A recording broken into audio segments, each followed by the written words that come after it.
Mulai tanggal 9 September 2021, PDAM Tirtamusi Palembang mulai menghentikan distribusi air bersih di 5 kecamatan di Kota Palembang, Sumatera Selatan. Setidaknya, pelanggan selama 10 jam akan puasa air bersih. Namun kondisi ini sejak dari awal sudah diantisipasi pihak PDAM yang sudah memberitahu pelanggan dari jauh hari.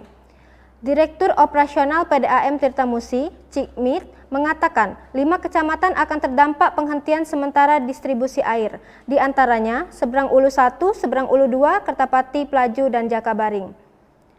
Pihaknya akan melakukan pengerjaan pemadaman total dan global transmisi dan listrik, sehingga harus melakukan pemadaman listrik panel utama adalah untuk penggantian main distribution panel MDP 1000 ampere serta pekerjaan koneksi pipa 1200 x 700 mm.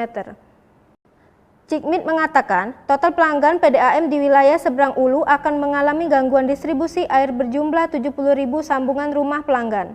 Untuk normalisasi, pengaliran unit SU1 dan SU2 setelah gangguan memakan waktu kurang lebih 1 kali 24 jam, terutama untuk di daerah ujung pengaliran.